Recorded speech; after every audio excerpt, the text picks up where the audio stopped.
Okay, so now we're going to look at the structure of an asana class. It's going to be a 10-point structure. I'll show you the difference between Hatha and Vinyasa, and we're also going to look at the 2 micro lessons that you're going to have to do. So let's look at a beginner class first. Now there's something annoying about beginner classes, and that is that you have to explain everything because a beginner doesn't actually know the meaning behind a lot of things. I don't know if you remember your first class, but I definitely felt lost in my first asana class because nothing was really explained to me. So it would be really nice if you could really help people and make them feel welcome and help them understand also the reason why we do certain things in an asana class. Now let's talk. Ideally, you would separate your students from beginners to intermediate, because a beginner that doesn't know the meaning behind why you're doing certain things will need to know the explanation, whereas an intermediate person already knows the meaning of Surya Namaskar, already knows the meaning of Om and why we tune in. So an intermediate doesn't need to have all of the explanation. We don't always live in an ideal world. I know that I don't always teach split level classes, which means I'm teaching a multi-level class, especially for drop-ins and tourists, which is one of the most difficult types of classes because that means that you need to give enough information so that your beginners don't feel lost, but not too much information that your intermediates are getting bored. So that's the difficulty between juggling a multi-level class. We're going to try and make it a little bit easier for you. So we're going to divide the micro lessons between a beginner Hatha class and an intermediate Vinyasa class. The structure to the class is the same, whether it's a beginner or an intermediate, whether it's Hatha or Vinyasa, there are just a few little differences, but the structure is the same. So let's take a look. So in a beginner class, we are going to start with number 1, an introduction. Now, whether this is you introducing yourself to your students, this is also a great moment to have that connection. You need to ask yourself, why has this person chosen to spend their time, because time is precious, with you? They could be doing it online for free because there's so many online classes on YouTube and so many people are offering free classes. But why have they decided to come to you? So that introduction is actually super important because that's what's going to make you connect with your students.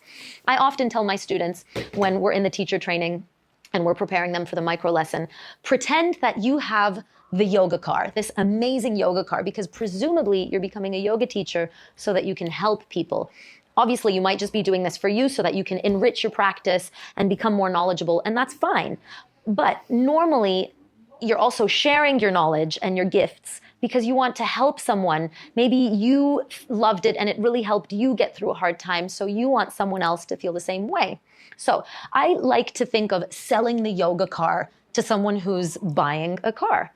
So I really want to tell you all of the amazing things of yoga so that you will want to hopefully come back to my class.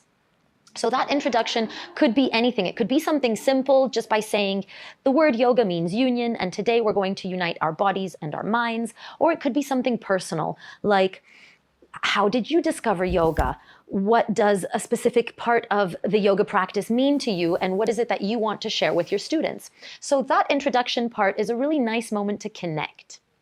Now, there's a few things that you need to say just after that introduction. They don't need to be in any specific order, but you definitely need to get them all done.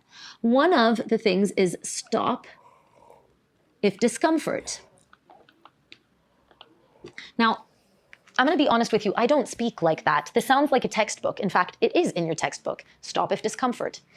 I want to encourage you to become your own person, your own yoga teacher, because that's what's going to make people connect with you and want to come to your specific yoga class.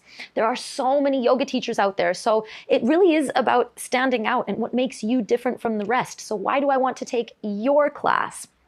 And that's with how you explain things and how you speak. Yeah, so you could just say, stop if there's discomfort. But it's actually nice to remind your students, look, yoga is meant to be enjoyed. And so if at any point you're feeling uncomfortable, if you're in pain, please stop. Please don't overdo things. But also in your mind, if you notice that you're forcing things, please take it easy. So that, for example, would be my way of saying stop if discomfort. Now, there's a few other things that we need to remember. One is injuries. What does that mean? This means that you're probably going to get your students to fill in a health form that informs you if they have high blood pressure, if they're pregnant, or any other issues, if they've had an operation, if they have an injury. But things can happen between filling out the form and coming to class. So even if it's people that you've never seen before, even though you've already read their health forms, it's nice to just check in with them and say, are there any injuries that I need to be made aware of? Or is there anything that anyone would like to tell me before we begin? Because someone might say, look, I slept funny last night and my neck kind of hurts. That way you're aware if you need to make any adaptations or adjustments in the asanas. Okay, now also, presumably we'll be offering hands-on assists. Now, let's talk a little bit about hands-on assists. Not everyone is comfortable with them, but what really makes you stand out in a physical class is those hands-on assists. Because I could be doing an online class where my teacher can look at my alignment, but if I'm there, I might really enjoy receiving the hands-on adjustment. They're adjustments. I like to avoid using the word corrections because you don't want your student to think that they're doing something wrong. Now, why do we perform hands-on adjustments? They could definitely help the student avoid injury. So if they're doing something that looks like it would be painful for them, then you give them the hands-on adjustment. It helps them align and find the posture better in the asana. But really the real point of why we do hands-on adjustments is because we want to make a difference. So remember, wherever you're touching on the body, that's where the focus is going. There's not really that much point in just gently tapping someone because they might get distracted.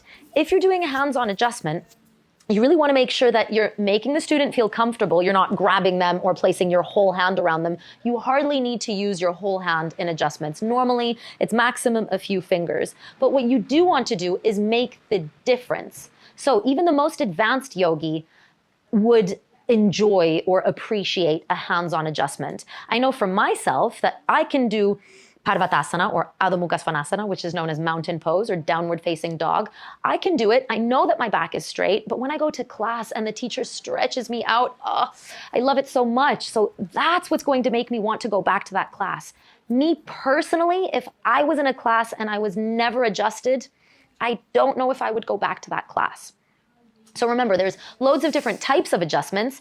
Say if a student's shoulders are up too high, you could just gently tap them, bring the awareness to bring the shoulders down. But in other asanas, for example, in Paschimottanasana, I can already reach my toes. I can't go farther unless I have a hands-on adjustment. So this is just me encouraging you to, I know you might be shy on where to touch your student and you're maybe not so sure about it, a little bit shy about it, but really try and practice. The more that you practice, the more that you'll feel confident in your hands-on adjustments, and I'm sure that your students will definitely enjoy them. So now is the time to advise or to announce that you will be doing some hands-on adjustments. Loads of studios do this in different ways. Some studios have little flags that you put on your mat. So it's a red flag if you don't want hands-on assists, and it's a green flag if you do want hands-on assists. I don't walk around with flags in my bag for all of my students. I just do a very easy, I will be offering hands-on assists in this class. If you don't feel comfortable with them, just let me know when I come close and I will guide you verbally. You could also say, please raise your hand or place your hand on your heart if you want me to avoid the hands-on adjustments, but probably someone that doesn't want the adjustment won't be so open about, don't touch me. Also, something to take into consideration is there's certain asanas where you might enjoy the adjustment and certain asanas where you might not. For example, think of all of the exposed asanas. I definitely know that when my belly is exposed and I have 2 abdominal hernias, I don't want an adjustment close to my belly.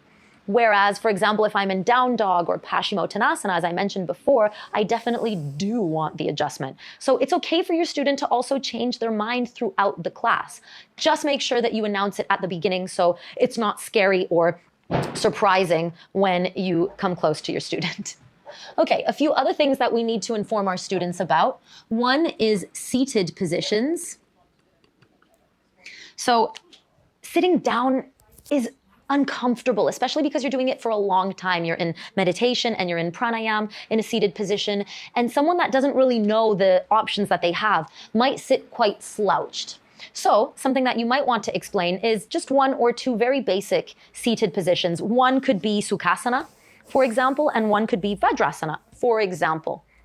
I definitely know that when I wanted to connect with my students, so I'm finding that way for them to resonate and understand me and think, oh, I like the way that you explain things.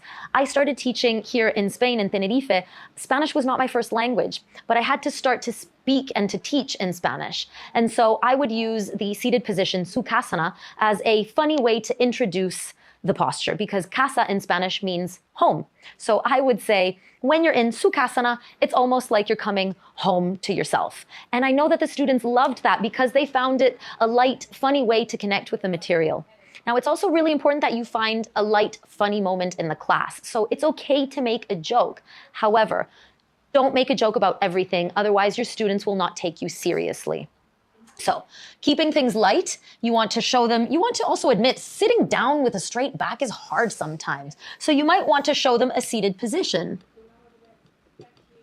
So maybe 1 or 2 positions, okay? Once they know how to sit down, you might also want to show them a relaxation pose. So you want to demonstrate Shavasana and Balasana. Now, why? Why are we demoing? Because they don't know, because they're beginners. I know that when I heard child's pose, I thought that was the fetal position on your side. So it's very useful to show Balasana. You can sit on your heels, bring your arms out in front or also out by the sides. So for your micro lesson, you will be asked to demonstrate Shavasana and Balasana. There's one last thing before we move on to the second chunk of our class, and that is mudras. You are asked to explain different mudras. For example, chin, jnana, and Pranayama mudra. Pranayama mudra. Because these are the mudras that you will be doing through the meditation, through tuning in, etc. So I know that this is a lot to say, but generally in your introduction, you want to introduce yourself. Maybe you're going to introduce the theme. If you're going to theme your class, maybe you want to talk about how yoga, your yoga journey, how it really helped you, how you hope to connect with them. Remind them that they can stop if anything is uncomfortable. Maybe that's when you also demonstrate Shavasana and Balasana. You check with everyone to see if there's any injuries that you need to be made aware of. You let them know that you're going to be doing some hands-on adjustments. You also show them a few seated positions, not all of them, just 1 or 2, so that they can sit comfortably, because keeping a straight back is fundamental for the prana or the energy to flow. And then you're also going to show a few mudras or gestures that they can do, again, to keep the prana to flow. Okay, so let's go into point number 2. I'm going to use a different color. And it's all about Aum, the mantra, the Om Shantis, and just generally tuning in. Now, why do we tune in? Tuning in helps us all come onto the same energy level.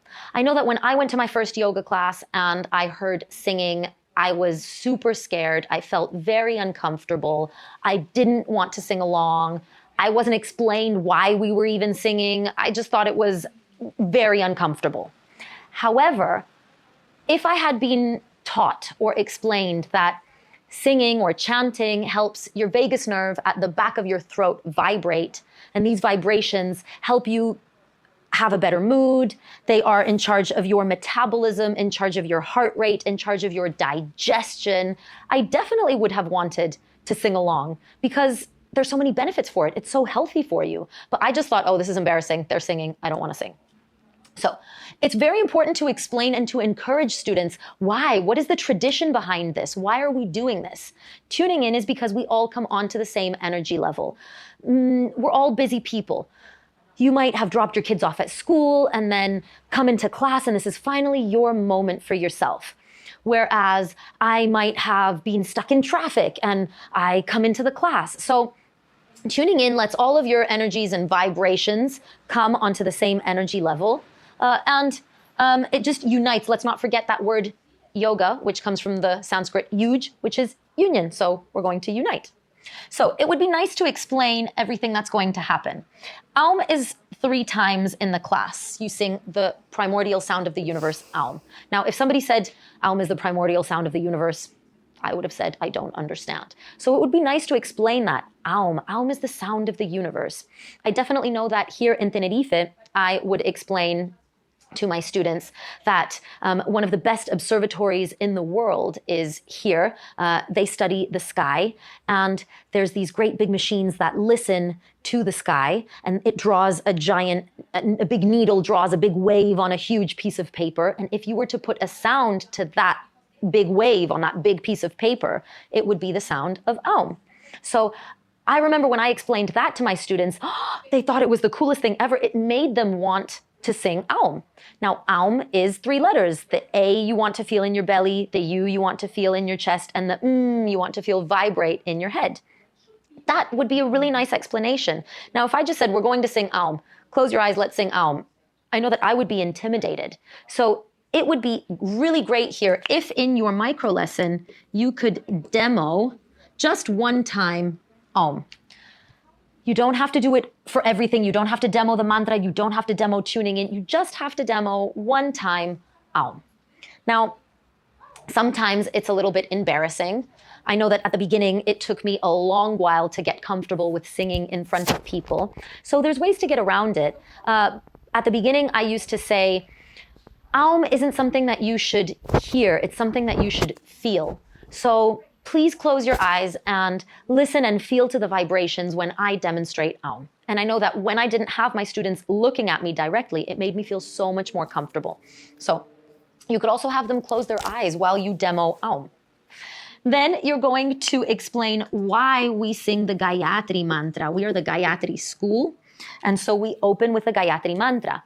Now, what I'm showing you here is a structure, is the blueprint for asana program. It is the blueprint. It is the traditional way to go through an asana class. When you are teaching your own classes, you definitely can decide how to do things your own way. You don't have to sing the Gayatri mantra.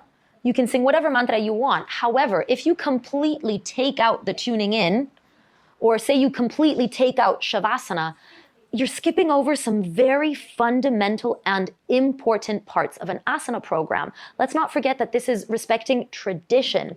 So the structure is made in a way that helps the class flow, and it also completes a holistic, energetic vibration. So if you think, I'm not gonna sing, I don't wanna sing, it's embarrassing, it's stupid, don't forget that some people might be coming to your class specifically for that.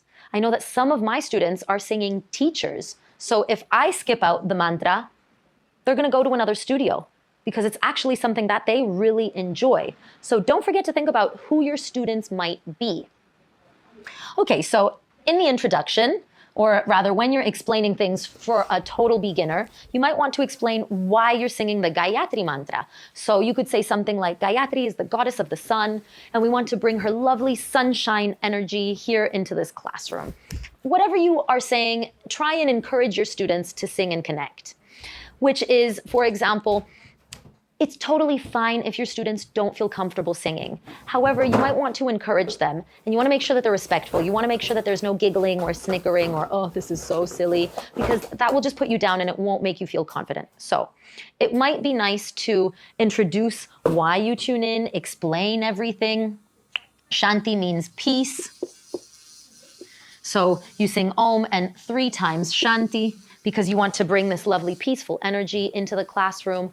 It's okay if you don't want to sing along, but I please ask that you are respectful for those that do want to sing. If you're not singing, then just listen to the vibrations around you. If you are singing, then please follow my tune or follow my guiding, however it is. So for your micro lesson, you are doing one demo of Om, then you're singing, you're tuning in with them. Remember that when you tune them in, they're sitting in their comfortable meditation position. You're placing their hands in Pranayama mudra, which you have explained before, so they already know what that is. Now, this is technically known as prayer pose or prayer mudra, prayer gesture, but if you're not feeling so comfortable with connecting things with prayer, just go back to a scientific explanation of we have energy in our body and that energy vibrates, and you want to connect your thumbs to your sternum to really feel those vibrations when we tune in. So there's always a way that you can explain things so that everybody is feeling comfortable. Of course, you could also just say, please bring your hands into prayer pose. But in case you want to adapt, or there's a student that isn't feeling so comfortable, then you can definitely word things in a way that you're still giving them information. It's not like you're lying to them, you're telling the truth, but you're just giving them the information in a way that they feel more comfortable with. So once you've explained what Aum is, you've demoed it once, you've explained the Gayatri mantra, and you've explained what Om Shanti means, you've explained why you tune in, it's time to tune in for your micro lesson. So maybe you've printed out the mantra for your students so that they can read it, yeah? Generally, you have their hands in Pranayama mudra. Now, your main objective in an asana program is your students' well-being. So what happens if you forget to place your students' hands in Pranayama mudra? Do they get injured? No. No injuries happen from not placing your hands in Pranayama mudra while you're tuning in. So if you make a mistake or if you forget something, it's okay. That's when we learn. I really hope that I make mistakes sometimes, because mistakes help me become a better version of myself and a better teacher. So as long as you're keeping your students safe, there should be no worries. Okay, you forget to place their hands in Pranayama mudra. You'll remember next time, okay? So the next thing in the structure of the asana program is the meditation.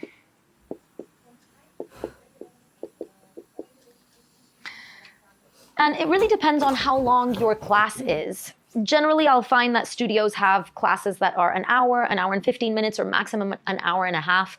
In an ideal world, you have 2 hours. That's not always available, especially in really busy cities. So normally you'll see an hour-long class. How long do you have to make everything? Well, the important thing is that you're explaining things without rushing. So for the micro lesson, don't worry.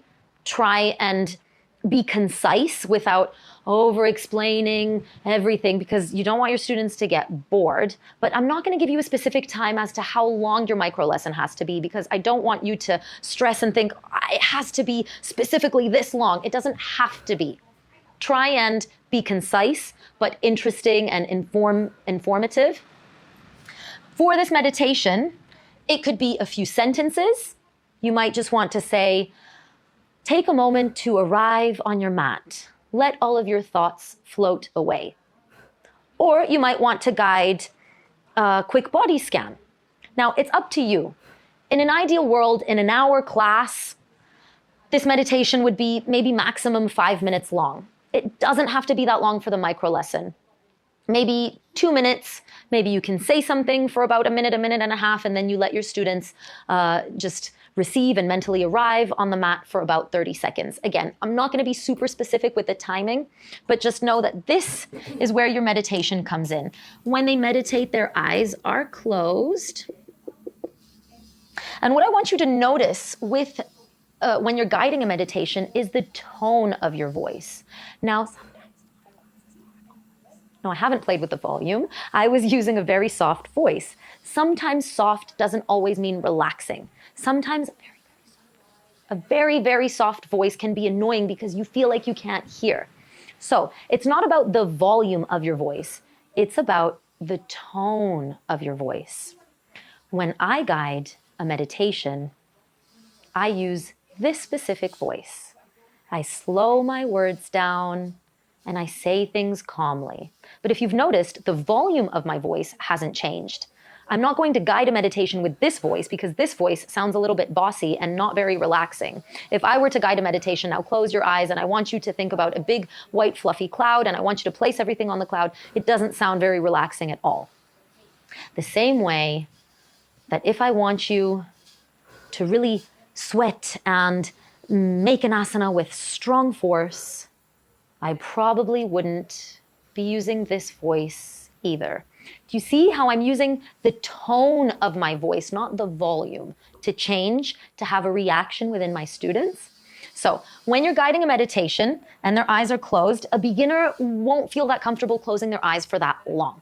So you want to have them something to focus on. I know for me, for example, if you say, pick a color, I'm going to be picking pink, no blue, no yellow, no green, and I'm going to get so distracted in what color do I pick? So you might want to tell a complete beginner who's maybe not that comfortable meditating to focus on something specific. Imagine a bright red lotus flower in front of you. With each inhale, the lotus flower opens up, and each exhale, the petals close. So you're telling the student something specific to imagine. Yeah, it doesn't have to be that long. So after your beginner students have had their meditation, you want to instruct them to gently open their eyes and look at you while you explain pranayama. Now, you could just say, we're going to do some breathing exercises, but that wouldn't be specifically useful for them to take away and use the pranayama when they need it. It's nice to explain that the word prana means energy. Presumably, you've already used the word prana because you've explained the mudras, which is for the energy flow, etc., etc. So you might want to say that pranayama is a way in which we can control the energy in our body through breath work. And the reason why we want to learn how to control our breath is not just to control our mind, but to have healthier lungs, to oxygenate our body, and there's so many benefits. So you will probably want to explain what pranayama is and why you are going to be doing some breathing exercises. Then you choose your pranayama according to your theme. So for example, if it's a beginner class, they probably don't know what yogic breathing is. They probably don't know the difference between abdominal, thoracic, and clavicular. They probably don't know what ujjayi is. In an intermediate class, when you become a little bit more advanced, then you can connect your pranayama to your theme. So if you're doing a calming class, you might want to do Chandra Beda or the calming variation of Anuloma Viloma. So for a beginner class, keep it simple. Just explain, let's say, ujjayi. You give them the benefits, the contraindications. Why? Why do we do this? Well, normally, if somebody knows why it could be good for them, they're going to want to do it even more. And contraindications, for example, a blocked nose might be a contraindication. So it's also really important to inform your students of why they might want to do this, when they might want to do this. Ujjayi is super relaxing. Maybe you're stressed. Maybe you're stuck in traffic. You might want to practice your ujjayi breathing. That's a great takeaway. However, if you have a blocked nose, it might not be that easy to perform ujjayi. Yeah? So definitely give them some benefits, give them some contraindications, and you need to demonstrate, demo it. Chances are that if they see what it looks like, they might be able to perform it even better. Now, before you guide them, tell them what rhythm you're going to be guiding them in. A beginner won't be able to go more than 5 to 8, 4 to 6, 5 to 8 maximum for a beginner. Tell them what rhythm you're going to guide them in. And before they begin, let them have a little moment to notice what's going on. Have them close their eyes and feel their natural breath. And then you guide them in a few rounds. Now, once you've guided them in a few rounds, let them go on their own. This way they can practice and you can go and do some hands-on adjustments. This way it helps us see if you really know how to fix a pranayama or how to fix, for example, paradox breathing when someone inhales and sucks their belly in, because that's just not the correct breathing way. That would force their diaphragm up so that it hits against their lungs. It's just not very comfortable. If you're able to adjust that and to help them, then we can see you provide that hands-on assist for them. So you demo, you guide, and you provide the hands-on adjustments, or you control your student. And then never tell your student to just stop. You have to bring them back into their natural breath to notice what's the difference. What's the difference when I'm controlling my breath? And what's the difference when I'm not controlling my breath? So don't just stop.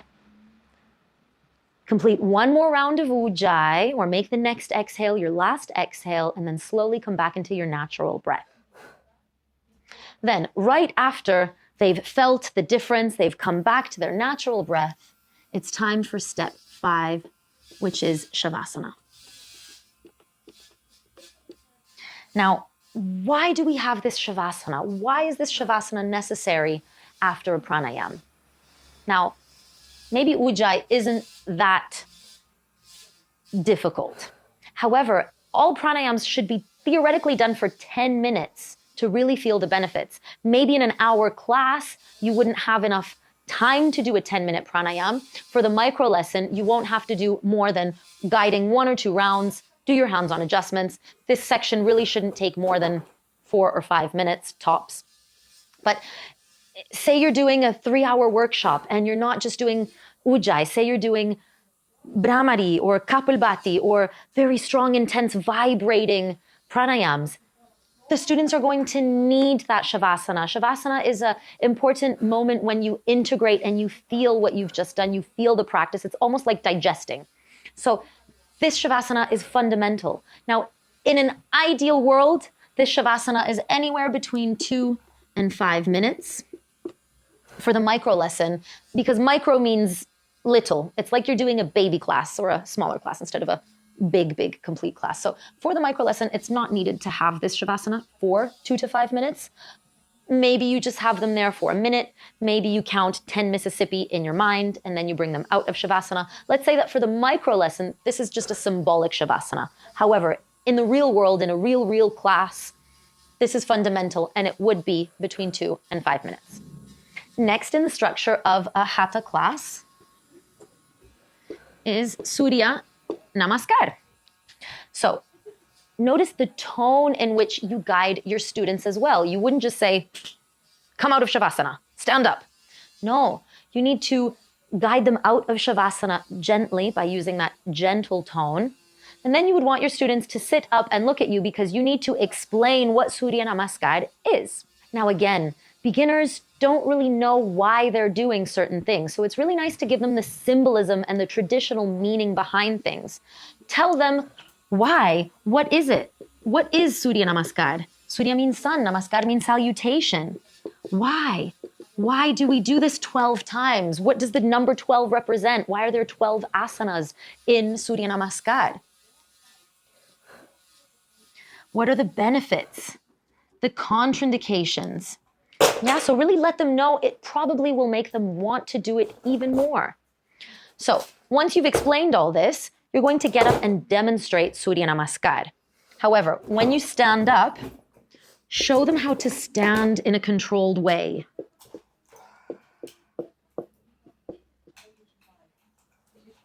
That T looks a little bit like a Y. So show them how to stand, which is bending one knee, making 2 fists, pushing into the ground. This is a great opportunity for you to show the healthiest way without causing any injury to stand. Then, when you are standing, you are going to demo Surya Namaskar 2 times. It's up to you how you want to organize these 2 demos. You're going to be demoing on 2 different sides of your mat. Now, normally we demo on both sides because we want to make sure that everyone can see. I know that in my classes, there's always a really tall person in front, and behind there's always a short person that can't see. So I always make sure that I perform a full Surya Namaskar or a demo to an asana on one side, and then I go to the other side of the mat to show that demo as well. We don't mind if in the first demo you do the breath, the Sanskrit, the English, and some do's and don'ts. Don't mind if in the second round you only do the breath. It's okay if in the first round you do the Sanskrit and the breath, and in the second round you do the English and the do's and don'ts. It doesn't matter, but make sure that you get those 4 things done. The breath, Sanskrit, English, and do's and don'ts. Okay, so once you've demonstrated that 2 times, it's then your students' turn to do Surya Namaskar. So you want to get them to stand up. So you're going to guide them to stand. You might even want to do it with them. And once they're standing at the top of the mat, if you've instructed them to breathe ujjayi, then you could have them breathe ujjayi at the top of the mat. And then you are going to do with them, perform Surya Namaskar with your students 2 times. So that means 1 time on the right and 1 time on the left. Now, in a class, there's not always time to do 12. I know that when I started teaching, if I were to do 12 rounds of Surya Namaskar, that would take up the whole hour. And I only had time to do 1 or 2 asanas. So in a beginner's class, you wouldn't technically do 12 rounds of Surya Namaskar. But you definitely would want to do a few rounds with your students so that they feel comfortable and they don't feel so alone while they're doing Surya Namaskar. Maybe they don't remember, even though you demoed it, it's hard for them to remember everything that you just showed them. So it's typical that you would probably do Surya Namaskar with your students. Here it's up to you if you want to do 2 rounds with them, and maybe you want to do 2 controlled rounds. Maybe you want to do 3 rounds with them fluidly and then do a controlled round. I just wouldn't do a controlled round at the beginning because they might get frustrated that they're not doing everything exactly right. Yeah? Let them flow with it a few times. Show them and do it with them. It'll be motivating. And then once you've done it with them a few times, if you like, you may do a controlled round. This will help them fix and adjust things that they maybe need to feel a little bit more comfortable with. Maybe they're really sticking their shoulders up to their ears. So a controlled round really helps you clean up things that you might need to adjust. So after you've done Surya Namaskar with your students, after you've done a controlled round, maybe they want to have a little connection moment. Maybe they want to place their hand on their heart and one hand on their back and have a little heart sandwich moment. Then it's time for Shavasana. So we're at point number 7.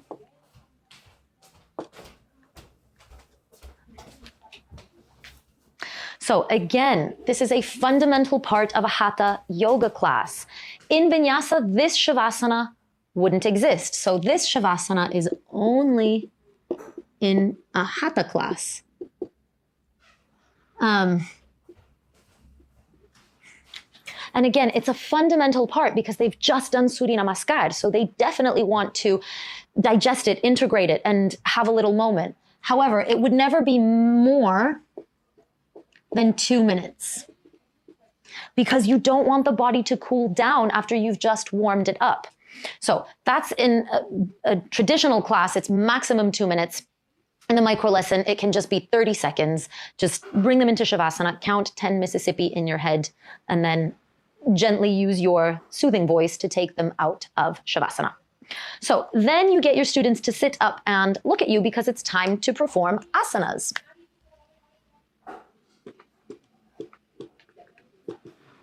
So because there are 4 groups in a Satyananda class, supine, prone, sitting, and standing, you will be asked to perform 1 asana, or rather guide your students through 1 asana of each one of those categories. So 1 supine, and then 1 prone,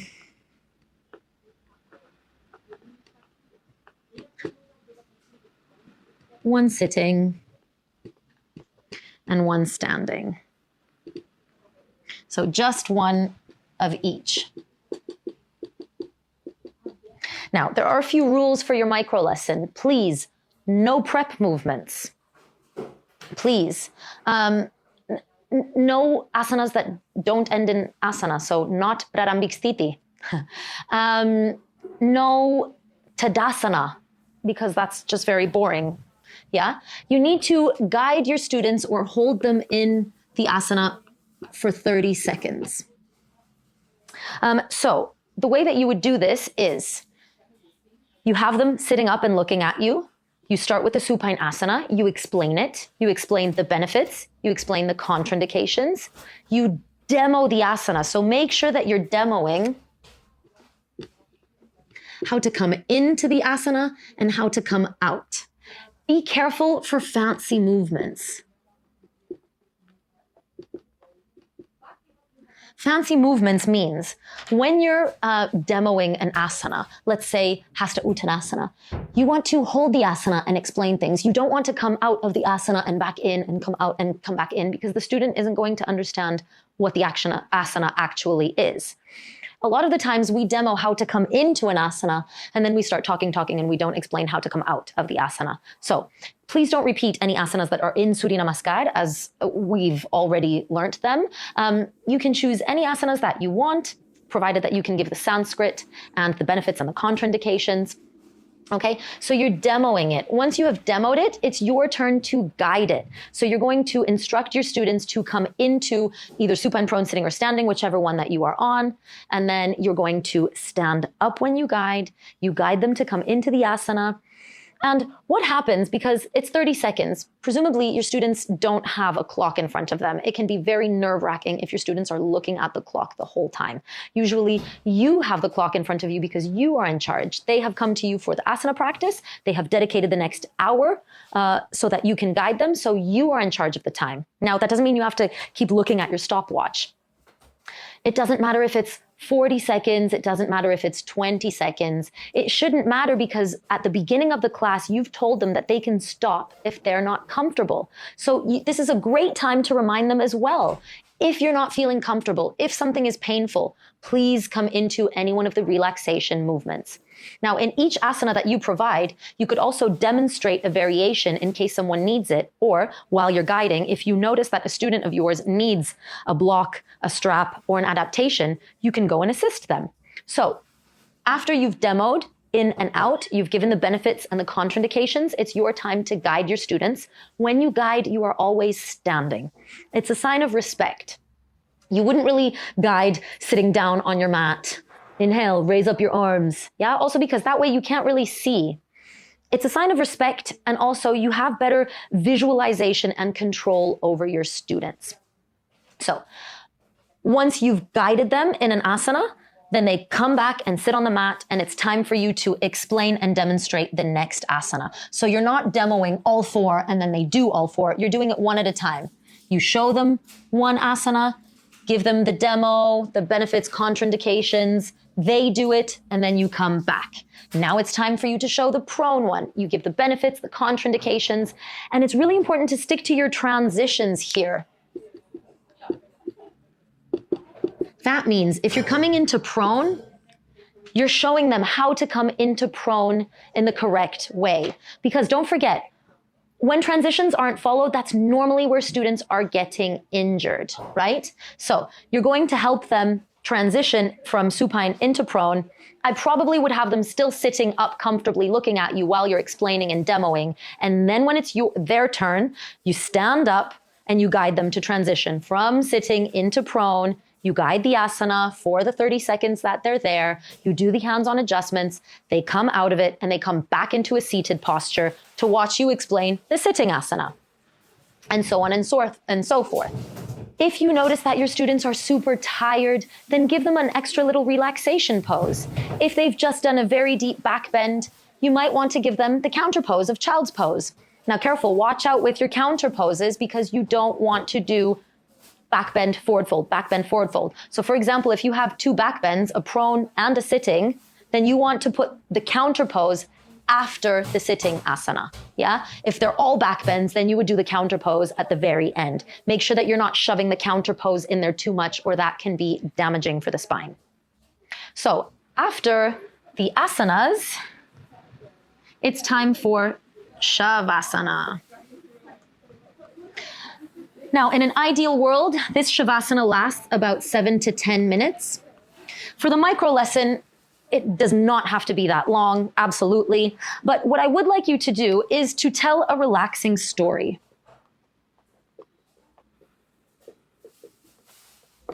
Now, why? Why don't you just play a song and let your students chill out? Chances are, beginners are not that used to Shavasana. Chances are, it's not that easy for them to relax. Now, I know that everyone is capable of pressing play on Spotify or YouTube and letting the music go and being quiet.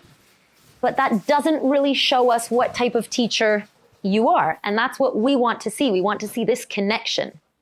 So I'm trying to get you a little bit out of your comfort zone and tell a relaxing story. This way, if you're in an emergency situation, say there's an accident or there's a student that's not even a student, maybe you're in the street and someone is in a panic mode and you need to relax them, a body scan wouldn't necessarily relax them. Say you're at an airport, you can't always guide a body scan, but you might be able to guide a relaxing story to calm the person down, say in case they're scared of getting on the aeroplane.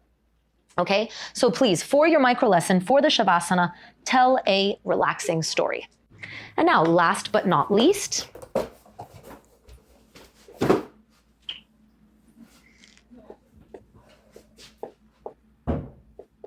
it's time to tune out. So you guide your students out of Shavasana nice and slowly, and you instruct them to come. Maybe they have a little stretch, they come into their comfortable seated position to tune out. Now, maybe you printed the mantra out for them so that they can sing it with you, but it's nice to explain why you're singing the Maha Mantra. Now, Maha means big. Think of Mahatma Gandhi. Yeah, you're singing the Maha mantra. It is dedicated to Lord Shiva. It is a mantra for protection. Whatever you want to say that helps you connect with the material and will also help them maybe feel more comfortable. So maybe you could say, it's been a busy day. Maybe you've had, you've done so many things, but before you go back into that world, we're going to sing the Maha mantra for protection and calm before we go back into our busy lives. Something like that, just an explanation. So you explain, you don't have to demo anything. You just explain why it's the Maha Mantra. You place their hands in Pranayama mudra, you tune out with them, and then you find a way to close your class. You might want to say Hari Om Tat Sat. May this be the ultimate reality. May this be the truth, the ultimate truth. You may want to say thank you, however you want to close. And then that is your beginner's Hatha Yoga class.